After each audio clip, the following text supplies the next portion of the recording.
Bueno, pues primero que todo, muchísimas gracias por tu tiempo, Jesús. Y segundo, pues, ¿por qué no nos haces un preámbulo realmente sobre tu trabajo y lo que estás haciendo en Philips ahora? Bueno, muy bien, muchas gracias por la invitación. Yo soy actualmente líder del área de negocio de historia clínica electrónica para Philips. Philips, como lo sabemos, es una empresa multinacional, más de 120 años, que siempre ha sido reconocida en diferentes campos tecnológicos de innovación. Sin embargo, en los últimos años, Philips ha decidido concentrarse en el salud. Entonces, hoy día es más conocida como empresa de salud. En ese campo de la salud, tradicionalmente ha estado asociada a los dispositivos o a las máquinas o los equipos para imágenes diagnósticas y ayudas diagnósticas. Sin embargo, sí. Qué pena, estamos escuchando, te estoy escuchando muy mal. No sé si puedes acercar más el micrófono. No sé, ahí escuchan mejor, pero el problema es... Sí. Ahí yo lo escucho mejor. Te escucho mejor, pero te veo. Bueno, ahora sí. Si no se te mueve mucho el teléfono, no hay problema. Vale. Aunque se escucha como un eco, ¿no? No, se escuchaba como con interferencia. Cortado. Sí, listo. Ahora Perfecto. sí, lo vemos. Qué pena contigo, volver a empezar, pero bueno, y me gustaría que me contaras también algo de tu experiencia. O sea, vi que trabajaste en Carvajal, que trabajaste incluso en la clínica Marley. Eso también te da, pues, mucha autoridad para poder hablar de estos temas de las reales necesidades de un centro hospitalario de cualquier tamaño. Sí, yo soy médico de profesión, hice administración en salud y desde muy temprano en mi vida profesional me dediqué más que a los temas clínicos, a los temas de gestión. Entonces trabajé unos 10 años en empresas de aseguramiento en salud, básicamente en EPS y empresas de medicina prepagada, en diferentes procesos que ocurren en ese tipo de empresas, siempre en el área médica. Y más adelante estuve en el sector de prestación de servicios de salud, es decir, clínicas y hospitales en diferentes instituciones, el Hospital San Ignacio, la Clínica Marley, también siempre en posiciones de responsabilidad. Y desde hace unos 10, 11 años, por algunas cosas de la vida que a veces uno no entiende bien, me llamó una empresa de tecnología. Digamos que para utilizar ese background que tenía del conocimiento de los procesos y de las necesidades y de los dolores de ese tipo de organizaciones, por alguna razón en mis trabajos siempre terminaba yo en proyectos tecnológicos. Entonces, digamos que decidimos aprovechar ese conocimiento, ese background y ciertas competencias comerciales también que hay que tener para comercializar este tipo de proyectos con estos softwares que son plataformas complejas, son proyectos largos, complejos, costosos, que implican una gran cantidad de trabajo más consultivo incluso que tecnológico para el cliente. Es decir, se parece un poquito a una consulta médica. Es entender el dolor del cliente, es escuchar muchísimo y tratar de ubicar en lo que hay de soluciones tecnológicas, bien sea que tenga la compañía o que tengan otras compañías, la o las soluciones, en este caso serían como los medicamentos o los remedios o las cirugías que necesita ese paciente, que es el hospital o la organización de salud, y empezar todo un proceso de ajuste de esa solución a las necesidades de ese hospital. Eso es lo que hacemos en Philips, eso es lo que hacemos con TASI, nuestra solución de historia clínica electrónica y sistema de gestión para hospitales, entender las necesidades del cliente del hospital, escuchar muchísimo a los diferentes niveles del hospital, administrativos, financieros, operativos, por supuesto el nivel directivo, clínico, muy importante, médicos, enfermeras, qué está pasando con los procesos y tratar con estas soluciones de introducir las mejores prácticas que hay en el mundo. La solución incorpora esas mejores prácticas, esas mejores formas de hacer las cosas a los procesos y ayudar mucho a la automatización de procesos de la organización de salud. De esa forma, haciendo dos cosas. Uno, que el equipo de atención, todas las personas que están en el hospital trabajen mejor, trabajen más satisfechos, con flujos de trabajo más livianos, más eficientes. Segundo, que el paciente tenga mejores resultados en su salud. Es decir, estas soluciones ayudan a que toda la información esté disponible para que se tomen decisiones clínicas sobre el paciente.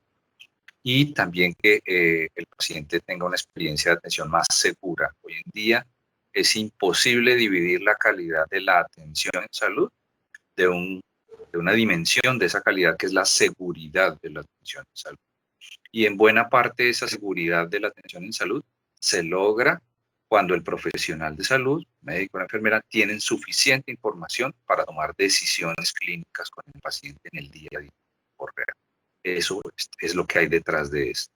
Y finalmente también mejorar los costos, es decir, hacer que los costos de la atención en salud cada día son mayores, porque hay presiones tecnológicas, porque tenemos personas de más edad, con más comorbilidades, y los sistemas de salud, el sistema colombiano y todos los sistemas del mundo tienen presiones de costo grandísimas.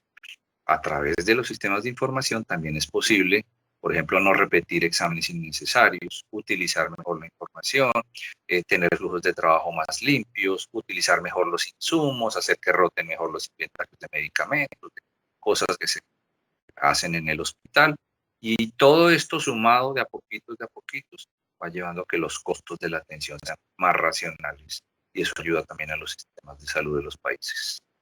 Sí, yo creo que uno de los temas críticos para la atención y para la calidad de vida de tanto el paciente como del cuerpo médico es la gestión de la información, documentar y escribir, preguntar lo mismo, repetir, reiterar, a veces, primero es desgastante y segundo es un gasto en el berracora, hombre, en términos médicos, o sea, poner a un médico a escribir cosas en un computador me parece a veces sin sentido, pudiendo hacerlo esto o sea, pudiendo generar una verdadera base de datos de información de los pacientes. En realidad, ¿cómo funciona cómo es EMR?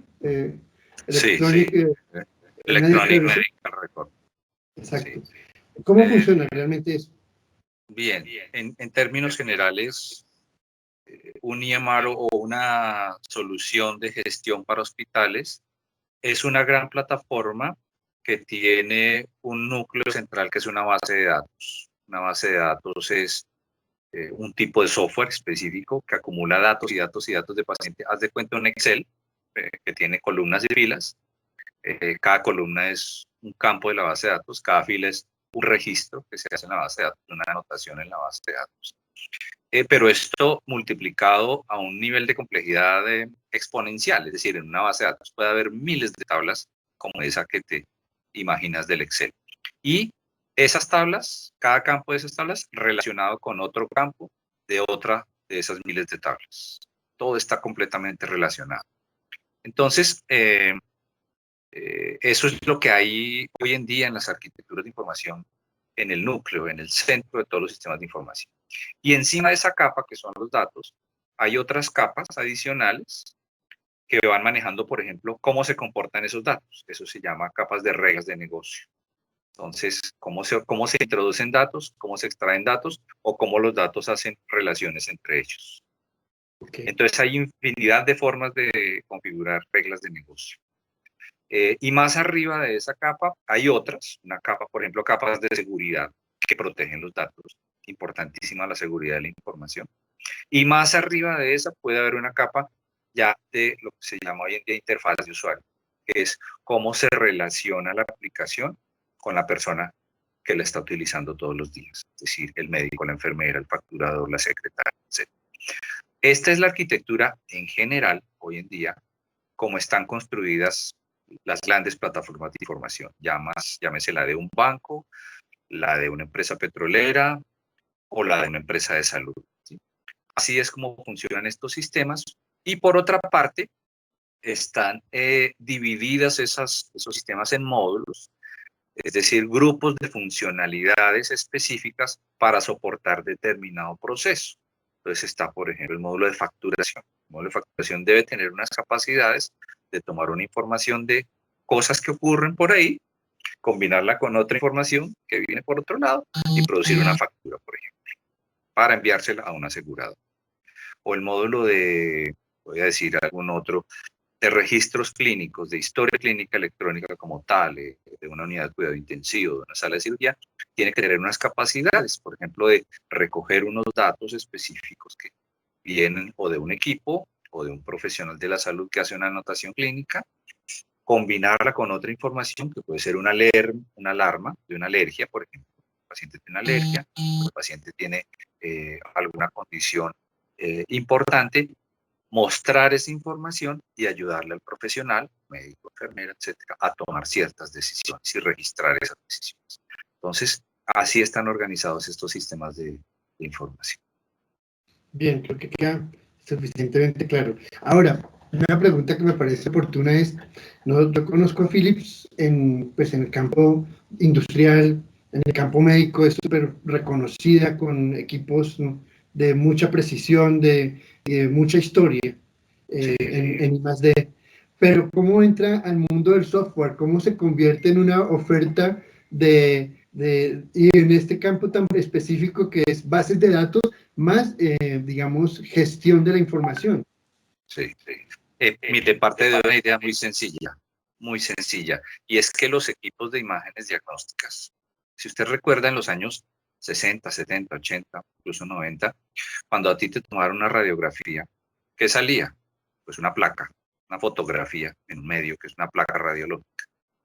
Eso con la digitalización, con el mundo de los computadores, ya a principios de este siglo, empieza a migrar hacia el mundo digital. Es decir, ya no se producen imágenes análogas o fotografías, sino que se empiezan a producir imágenes digitales, es decir, conjuntos de información, que tienen una expresión gráfica, claro, pero vienen siendo conjuntos de información. Y eso pasa en todo el mundo de las imágenes diagnósticas en los últimos 20, 25 años. Entonces, este tipo de compañías empiezan a adquirir unas competencias muy grandes en manejo de esas plataformas de información, de imágenes digitales. Y de la mano con eso, entonces van adquiriendo competencias de información y más que eso, la conciencia, lo que llamamos el mindset, de que en realidad lo que hay detrás de salud son grandes cantidades de información. Ya que así como podemos estructurar, digitalizar las imágenes diagnósticas, que hoy en día son imágenes digitales todas ellas, también es posible convertir en digital los datos del laboratorio clínico, los datos de anatomía patológica y los datos clínicos, la historia como tal, las palabras, los números que conforman la historia clínica del paciente. Entonces, este tipo de compañías empiezan a adquirir las capacidades y la conciencia de que en realidad el futuro está en el manejo de la información. Por supuesto, hay que seguir produciendo equipos diagnósticos de excelente calidad, con unas especificaciones altísimas, con nuevas tecnologías que aprovechen mejor la energía, que aprovechen mejor los mismos recursos del equipo, que produzcan imágenes de mejor calidad. Pero también hay que ir pensando en cómo manejamos ese activo que nadie ve de la salud, pero que está ahí, que es la información. Los hospitales en realidad son grandes empresas de información y podría decir que información mucho más granular, mucho más sensible, mucho más delicada que incluso la información financiera. Anoche le comentaba a una persona, mira, es que en un banco importa el saldo que tienes en este momento. En salud, por ejemplo, el dato que ocurrió hace 20 años sobre una patología de un paciente que viene ocurriendo hace 20 años es importante para las decisiones que se toman en este momento. Una pequeña comparación, ¿no? De ese tamaño es el reto del manejo de información. Sí, claro, una información absolutamente íntima, delicada, sí, de cada persona y en cada etapa de su vida y de su muerte también, incluso. Ahora, hay otro elemento que es importante asociar, Ahorita que hablamos del caso de la Santa Fe, pero estoy pensando en una clínica que maneja un ERP súper robusto, por ejemplo, un SAP, alguna cosa de este tipo, más un centro de contacto con los pacientes, con los clientes, con la atención, digamos, externa, y cómo se integra eso con una solución como TASI. Bien. Hoy en día en sistemas de información, en cualquier industria, nuevamente hago extensivo esto que estamos hablando en salud a cualquier industria, la palabra más importante, la palabra mágica, el santo grial, si se quiere decir, se llama integración, capacidades de integración. Un sistema como TASI debe tener la capacidad de integrarse fácilmente con cualquier otra herramienta, por ejemplo, un sistema ERP. En TASI nosotros tenemos tanto las funciones clínicas como las funciones de ERP, es decir, todo el tema contable, financiero, administrativo, compras, operaciones, todo lo que está por lo que llamamos back office, también lo maneja TASI. Pero a veces ocurre que hay clientes que dicen, no, pero yo tengo mi ERP, he invertido varios millones de dólares en eso, y sería muy traumático para la organización cambiar de sistema contable, financiero, etcétera. Solo quiero cambiar la capa clínica. También entonces nosotros diseñamos proyectos en los que las funcionalidades clínicas de la aplicación se integran con las funcionalidades administrativas financieras de una solución que ya existe en la organización y que no va a ser cambiada. Esas capacidades de integración entre los flujos de trabajo entre una y otra, se hacen a través de diferentes tecnologías que hoy en día existen. Servicios web, desde una cosa tan sencilla como un archivo de texto hasta una cosa tan compleja como un servicio web, pasando por muchas otras tecnologías de integración que existen entre diferentes plataformas. Qué bien. Lo que sigue es, más allá de la integración dentro de la clínica, y el mejor ejemplo sí es la Clínica Santa Fe, que es un barrio entero de clínicas y hospitales que complementan o donde están el resto de los médicos que trabajan con o para la clínica. Entonces, ¿cómo realmente se pueden integrar estos otros, digamos, sistemas que no son necesariamente tan robustos o tan potentes como un TASI? Ok, ahí viene entonces este término nuevo que se llama la interoperabilidad en salud. Y es la capacidad de mezclar información, de utilizar, de integrar información y de aprovechar la información entre diferentes sistemas que no son necesariamente una ERP y una historia clínica electrónica. Incluso, por ejemplo, sistemas de información, EMRs, historias clínicas electrónicas, de dos hospitales diferentes, fabricadas por proveedores de software diferentes. O entre una historia clínica electrónica y un sistema de imágenes diagnósticas, un sistema que se llama PACS, sistema de archivo y procesamiento de imágenes diagnósticas, o un sistema de historia clínica electrónica y el sistema de laboratorio clínico. Recordemos que los laboratorios clínicos ya no son los de antes. Hoy en día las muestras las procesan robots y producen datos numéricos, son grandes computadores, ¿sí? Toda esa información hay que integrarla. Eso se logra a través de la famosa interoperabilidad en salud, que no es más que el uso de determinados estándares internacionales, estándares de mensajería, de transmisión de datos, ¿sí? Y por otra parte de determinados vocabularios especializados en salud para hacer que dos sistemas que no tienen nada que ver entre ellos, utilizando este estándar, se empiezan a entender entre ellos. Y logramos que la información fluya entre los dos casi como si fueran el mismo sistema. Que bien, sí estaba pensando en otras clínicas, ¿no? Que ya son otros sistemas solares, otras constelaciones, como la Country, como la cardioinfantil, que realmente son del mismo tamaño, de la misma potencia que puede responder una Santa Fe, por ejemplo, pero que tienen sistemas completamente diferentes. Exacto. En mi caso, por ejemplo, me hacen un diagnóstico. Mi segunda opinión se puede basar en los mismos exámenes en otra clínica o en otro sistema, por ejemplo, o cómo realmente va a funcionar esto. Actualmente existen muchas dificultades con eso porque nuestras clínicas en Colombia no están integradas en la mayoría de los casos. Por eso en Colombia tenemos ya recientemente una disposición del gobierno nacional que se llama la famosa historia clínica interoperable.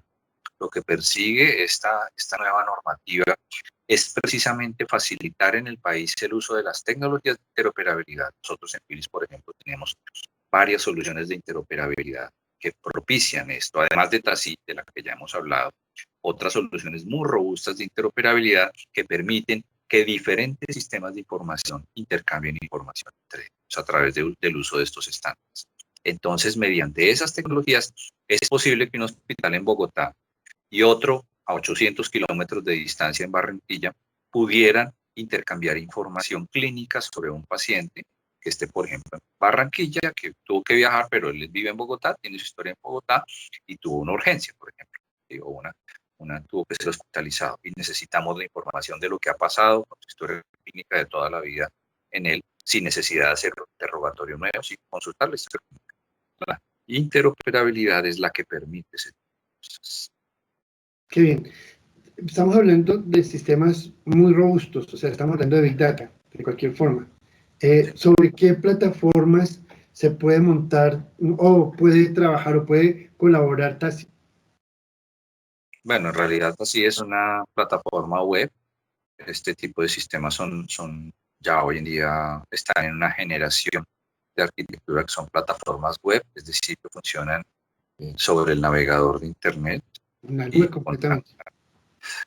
sí pueden estar lo que se llama on-premise, es decir, instaladas en un data center del cliente, en el mismo edificio del cliente o en un data center a varios kilómetros de distancia o en un data center en otra ciudad, o ya puestas en una ubicación en servicios de cloud, en data centers diferentes con niveles de redundancia, de continuidad de negocio, de recuperación de desastres, porque recordemos que estos sistemas son sistemas de misión crítica, se llama eso para un hospital, nunca pueden parar. Si se cae un servidor, tiene que entrar el otro, porque digamos que cada vez vamos a ser más estrictos en salud, en tener esos niveles de seguridad de la información. Y recordemos que seguridad de la información, uno de los componentes más importantes es la accesibilidad de la información. No solamente que la información no entre alguien no autorizado, que es lo que entendemos por seguridad, sino que la información esté disponible permanentemente para la persona que la necesita en ese momento. De acuerdo. Eso me parece pues, vital en cualquier sistema. Y ahora estaba pensando, la Clínica Santa Fe, pues estamos hablando de un sistema muy grande, pero habrá clínicas pequeñas que de pronto puedan estar interesadas en una solución de este tipo. ¿Desde qué tamaño están ustedes interesados en proveer de sus servicios? Sí, así es una solución que aplica para cualquier tamaño de clínica, de hospital o de institución ambulatoria también, hay que decirlo. Esto no solamente para hospitales, también una sola institución ambulatoria o con frecuencia redes integradas de instituciones ambulatorias, en el caso de las que conforman las redes de atención primaria de las EPS o de las cajas de compensación familiar, estos ejemplos que tenemos en Colombia tantos, o del sector público también, obviamente, que tienen primer nivel de atención, segundo nivel de atención y ya tercer nivel de atención o máxima complejidad. Así es una solución que sirve para cualquiera de ellos, bien sea si solo son EPS de primero, de segundo, de tercero o si están integradas entre ellos. Entonces, por supuesto, la flexibilidad que tiene una solución de estas es adaptarse a la realidad de cada prestador diferente, desde el mismo precio del proyecto, obviamente, desde el costo financiero del proyecto, hasta la complejidad y la organización del proyecto mismo por parte de nosotros para la implementación de la solución. Qué bien. Estaba pensando en un negocio.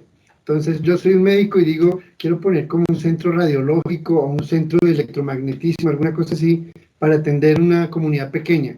Entonces, voy a poner unos rayos X, voy a poner una ecografía y de pronto una tomografía, si tengo suficiente capital.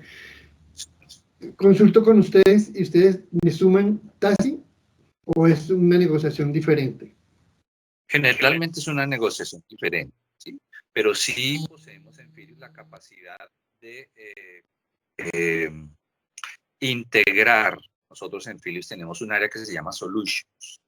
Y es que cuando un cliente tiene necesidades diferentes de Philips, ciertos equipos, ciertas soluciones, ciertas cosas incluso que no ofrecemos nosotros en Philips, tenemos un grupo de gente muy especializado que se sienta con el cliente a armar específicamente esa solución, como su nombre mismo lo dice. Una de las cuales puede ser Tassí, otra puede ser otro software diferente, otra puede ser un conjunto de equipos que necesita, y entonces llegamos a negociaciones que agregan más valor al cliente, no solamente en virtud del precio final de cada una de esas cosas que estamos vendiendo al cliente, sino en otros temas ya de partnership, de alianza, de innovación, incluso de promoción conjunta entre el cliente y Philips, ese tipo de cosas que ya van más allá de lo meramente económico, digámoslo así. ¿Sí?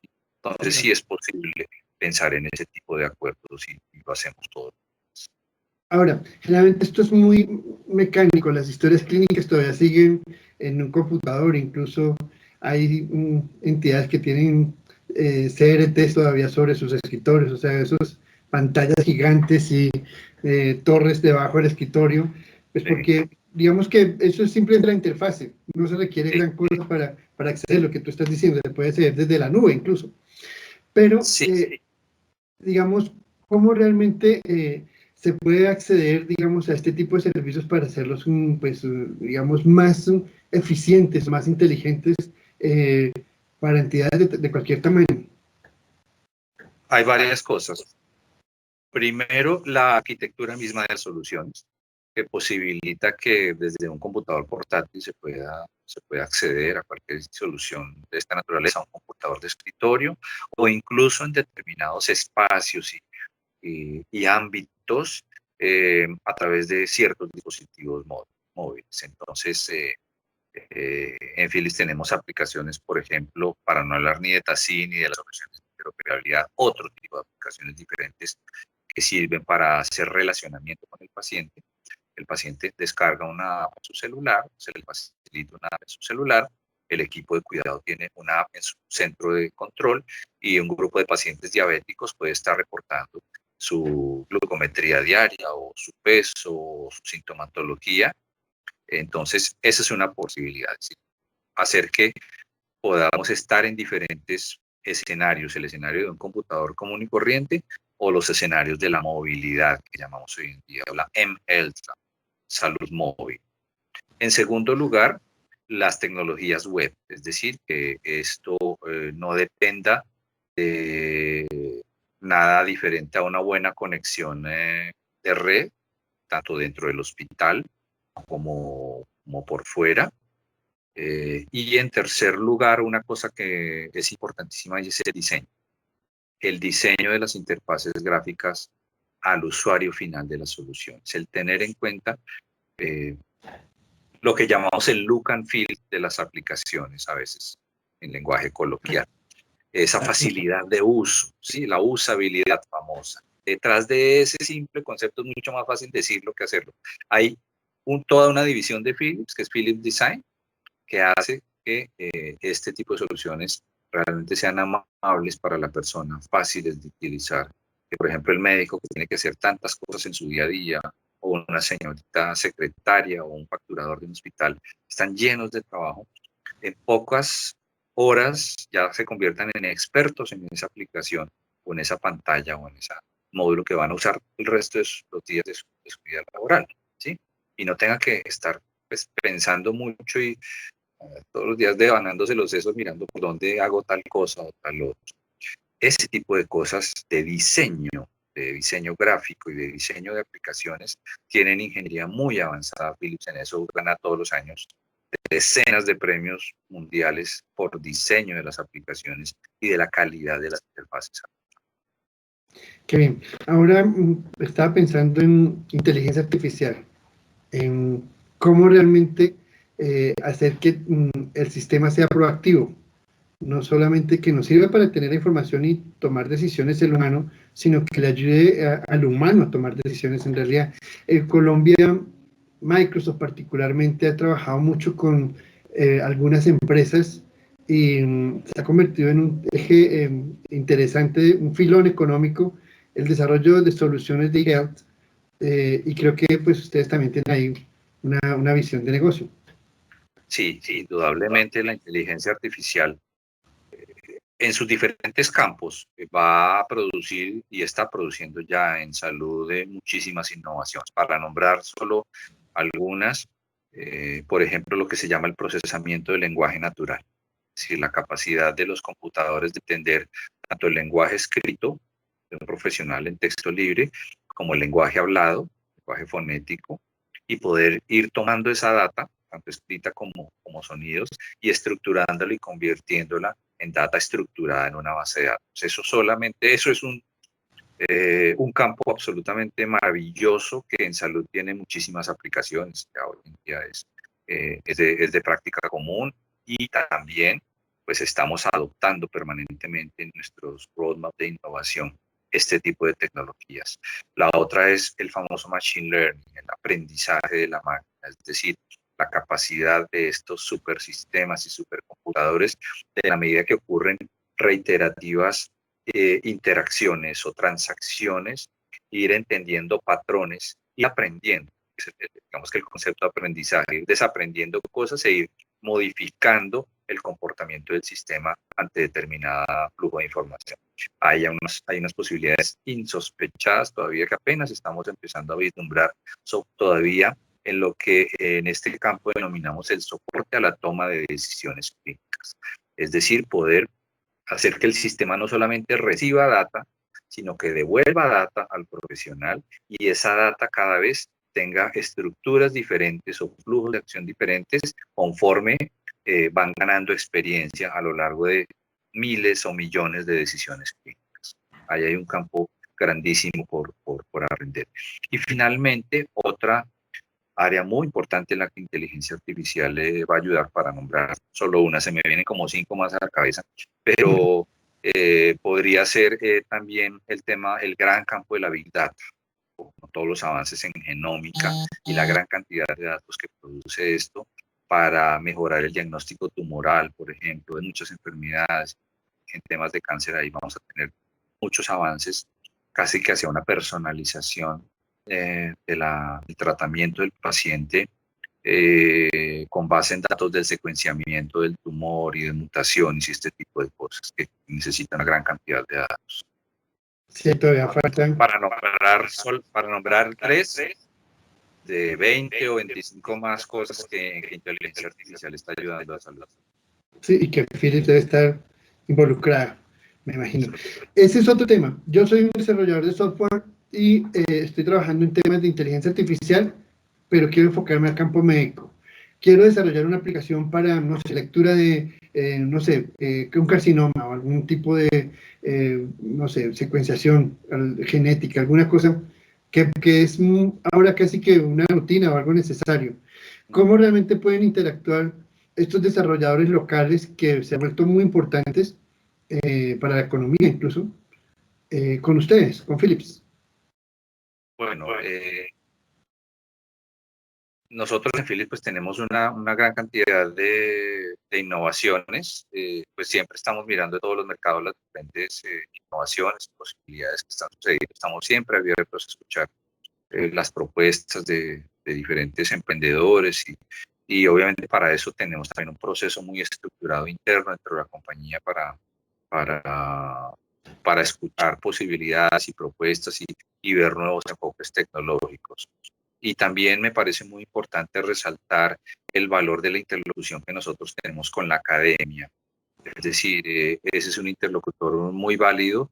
Digamos que hacer innovación por cuenta de riesgo propio es algo muy diferente a hacerlo en el marco de esfuerzos académicos de innovación, que pues por supuesto tienen un nivel de credibilidad y un nivel de respaldo institucional mucho más sólido, en el que siempre, pues como empresa, estamos prestos para escuchar, para ver, aproximarnos a nuevas formas de ver y abordar los problemas, sobre todo de la mano de la calle.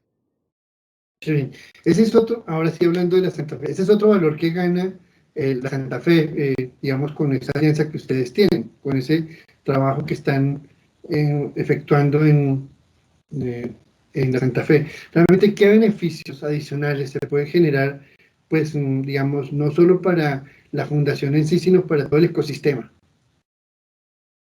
La Fundación Santa Fe es un referente en el sistema de salud colombiano. Ellos tienen muy claro que deben ejercer, es misional, ejercer una posición de liderazgo en el sistema de salud de Colombia, no solamente mediante la prestación de servicios de salud de excelente, indudable calidad, sino a través de muchas otras dimensiones que incluyen la generación de conocimiento, por lo cual, como sabemos, tienen una alianza institucional fuerte con una universidad de la que son hospital universitario, pero además con una extensión hacia los problemas de salud pública y de la comunidad.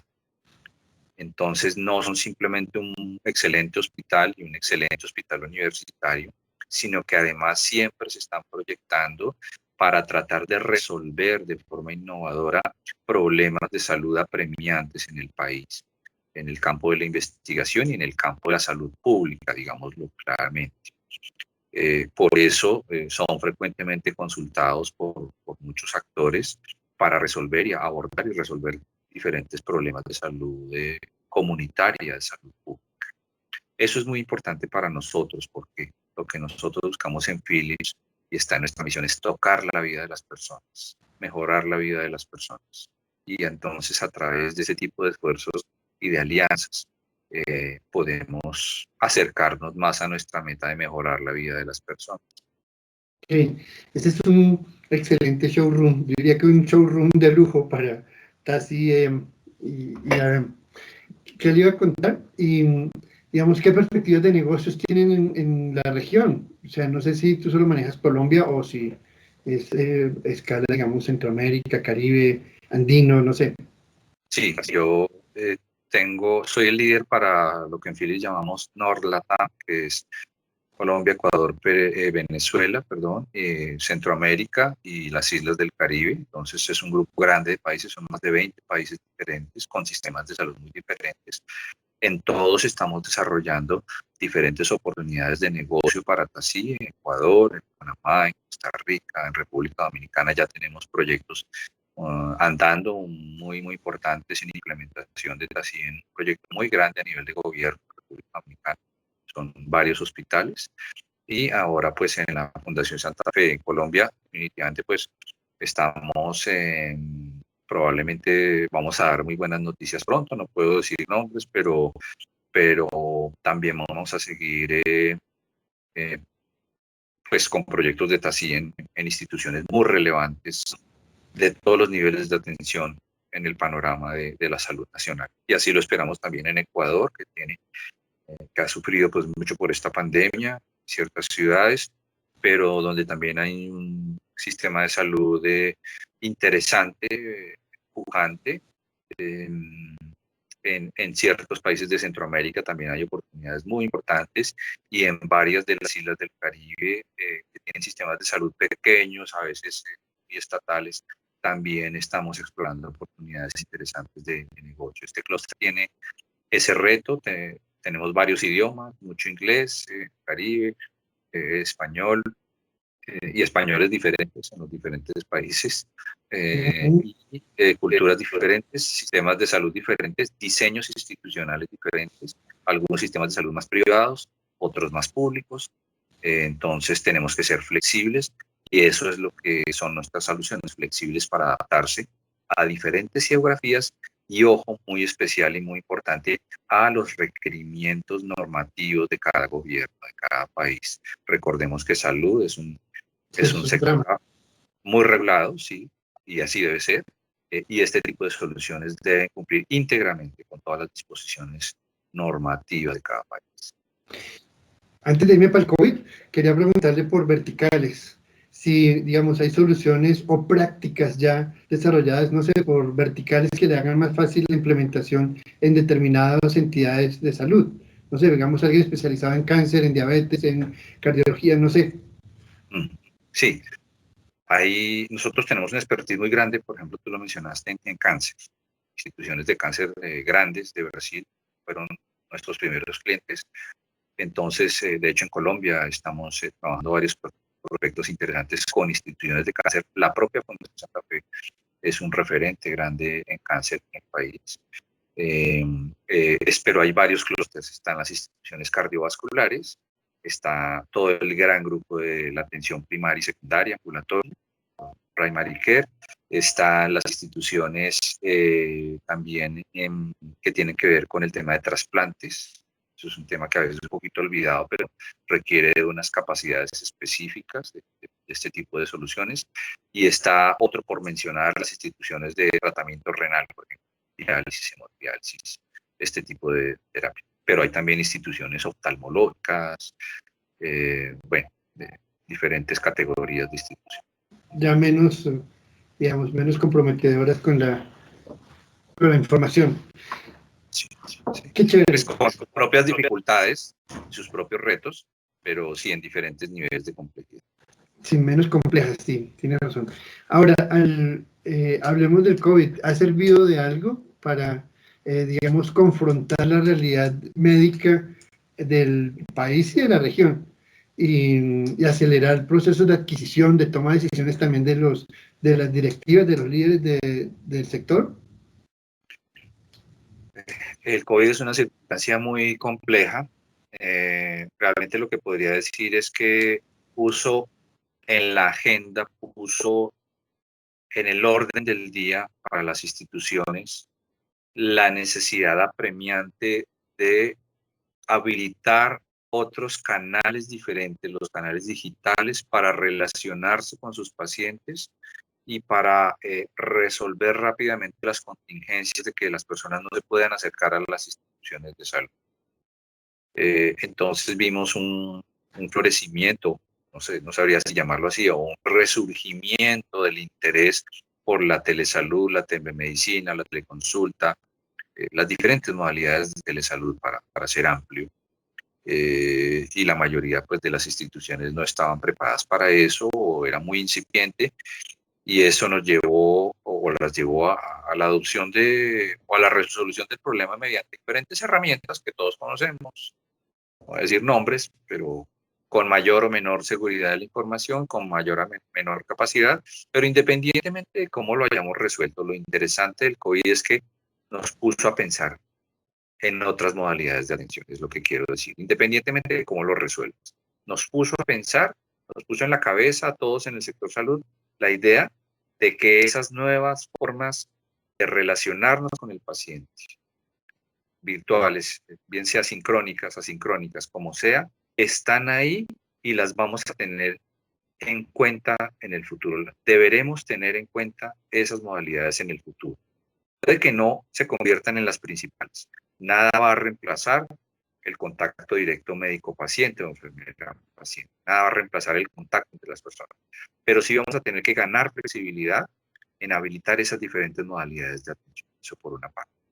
Y lo segundo es el tema de la resiliencia, el tema de afrontar las crisis. Todas las instituciones en salud de la región, en los primeros meses del aislamiento, tuvieron grandes problemas financieros. Se cayó la actividad ambulatoria, se cayó todas las actividades programadas, y de ahí las instituciones generan una buena cantidad de recursos en el día a día. No es solamente urgencias y atender pacientes COVID y pensar que ya con eso se iban a mantener, ¿sí?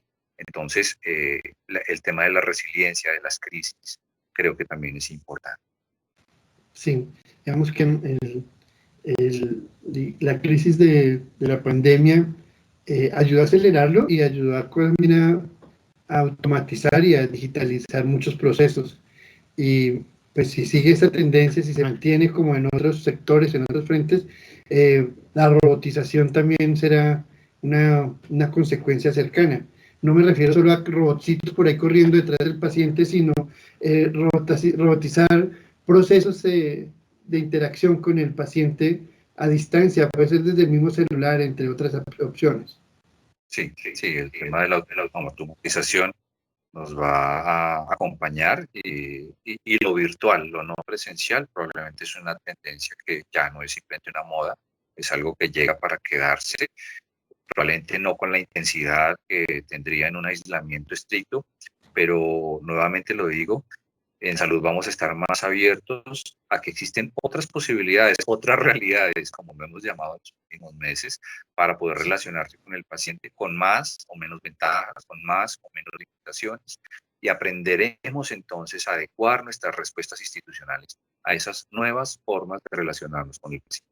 Y otro tema importante que cambia en el sector salud, que no es del sector salud, sino de la conciencia colectiva, y es el tema del autocuidado y la posibilidad de acceder a información confiable, veraz, verídica, no traída por ahí de los fake news o de las teorías conspiratorias, sino información confiable de buenas fuentes. De ahí los prestadores de salud, aunque todavía no sean conscientes muchos de ellos, vamos a tener un papel relevante, nuestro papel de educadores a los pacientes, a nuestros pacientes. ¿Cómo lo hacemos? A través de buenas tecnologías de información, que no solamente sirven para que el paciente me envíe sus datos, sino que para que también yo le envíe la información de autocuidado sobre su condición de salud crónica, por ejemplo, para que estemos alineados y tengamos mejor adherencia y mejor relación.